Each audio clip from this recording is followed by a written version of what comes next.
recording. Hello, mate. Welcome Hi. back.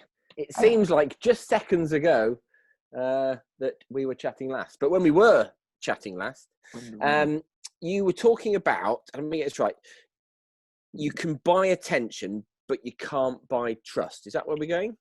That's where we're going. Yeah, that's the starting point of this little chat. So I've noticed recently, as we do this, it's the 1st of July, 2nd of July, not sure, early July. 2nd July, man. And a lot of people are planning some stuff, right? Yeah. Some marketing stuff. They've got all of the things crossed that the world is returning. Yeah. Apart from people in Leicester. Sorry about you guys. Awkward. And they're just doing loads of stuff, which in theory will get them attention, right? Yeah. They're making a bunch of noise. They're putting some stuff out. They're doing 14 tweets a day instead of 2. Yes. Like they're putting the stuff, but all they're doing with it is adding to the noise because everybody's doing that, right? Everybody's doing the stuff, right? You can buy attention, you can buy traffic, you can buy numbers, you can buy impressions, right? They're the lowest form of result is attention, right? What you should be doing is focusing on the stuff that you can't buy, the stuff that makes you important. And that's like, with all the noise, how do you stand out? You need to stand out by being trusted, right? Like we said in the first video, being able to prove what you say is true, right? Yeah. Building trust, building relationships, doing something different, putting out content and messaging which is empathetic and understanding and not just product and service focused, but emotive and people focused, right? Because all people are doing who are driving attention is putting loads and loads of little adverts out there that are designed to move product. Yeah. Right? And nobody wants product, right? They should be redesigned to move people. You need to drive action of people. You need to make them want to choose you, right? You earn their attention. You can't really buy it, right? So if everybody's banging on about product and service and trying to flog that, and you're not, who stands out in that marketplace?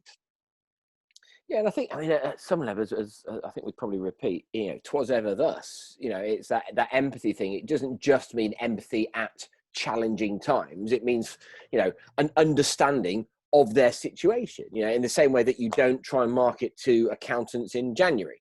It's an understanding of the situation in the same way that you don't try and, capture CEOs by sending them email newsletters. It's that kind of that understanding of what's gone past. I think, particularly so at the moment, with obviously it's happening, and hopefully we can stop mentioning it one of these days soon. But particularly with what's happening at the moment, with what's going on, you need to be kind of really sensitive, that's right, to what's going on. And that's, we were chatting on a war cabinet, which is like a kind of a round table kind of mastermind that we have, that I've run for a few years, but we kind of talk there about the messaging that comes out now is going to be so important, because that messaging now will allow you to sell now, and it'll allow you to sell ongoing in what will be kind of really kind of challenging times. Just smashing and grabbing for attention now, there's a possibility of being able to sell now, but it will affect things, down the line. And it's a bit back, and again, we've talked about it a million times, is that, the smart money, most people are, getting a customer to make a sale. The really smart money is making a sale to get a customer. So, even if the thing you don't necessarily, you're not going in with your premium thing now, or your top thing now, or whatever it is, going in, helping, useful, relevant, empathetic, will allow you to have a customer that goes on forever. Whereas the other guys are just smashing and grabbing just to make that, just to kind of get, I'll make the sale, I'm job done here. And, there'll be a lot of people at the moment are, particularly scared about what on earth they do. They're just busy. They're busy of mind. They're busy of activity. They're trying to get their business back up. And, there'll be some people that, take our world, that leap on marketing that probably they don't need to necessarily do. Whereas actually they could have done other stuff that would have helped more, but because they were sold to, they kind of thought, well, you know, and they end up doing the wrong kind of thing. Yeah, I think I was just checking something I posted earlier in the week, because I went to on Monday, I was at an online event as an attendee, and one of the brands that we're talking there was a company called Painter Jackets, right? And they make jackets, funny enough, because it's in the name. Clues in the name. Clues in the name. But they came out with a thing that I know, right? It's not a new idea, but they said it doesn't matter about the product or service you sell, right? No matter what product or service you sell, your job is to serve people, right? Is to understand people. The product or service isn't important, right? The people bit is the important bit. That's why they choose you, right? And as an example, if you go on, well, just at whatever channel you like, and have a look at Painter Jacket as a brand that builds trust, right? P-A-Y or P-A-I? P-A-Y-N-T-E-R, Painter Jacket.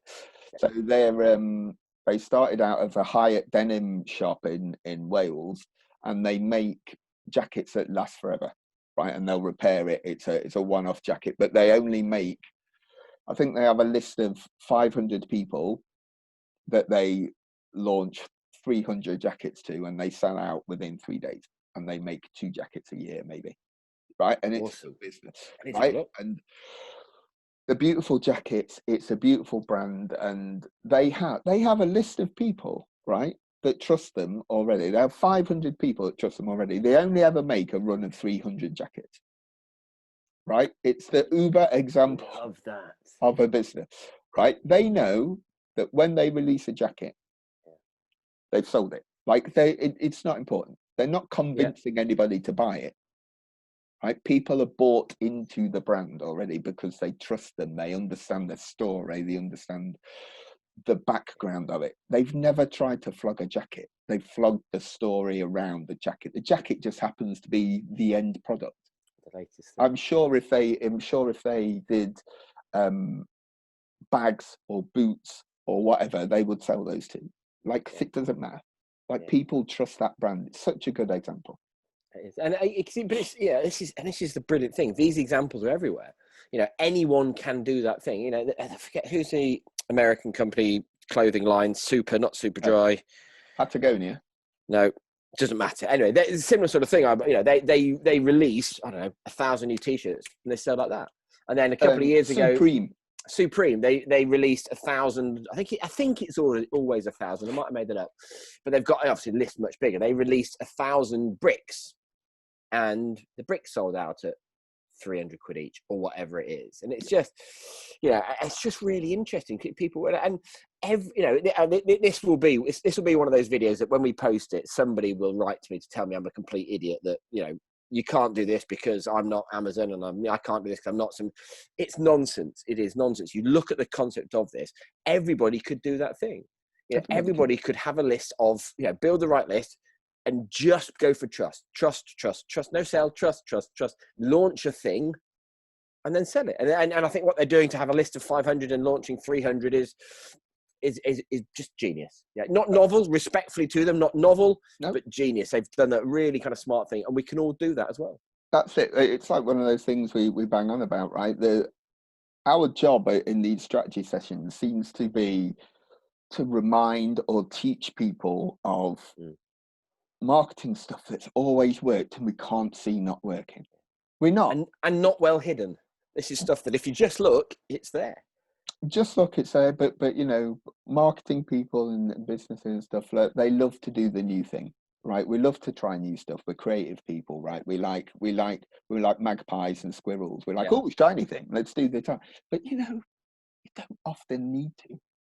And I think most importantly here, you go back to whenever it was we first started it. I don't know what we've been doing, 2 years, doesn't matter, 3 years, who knows.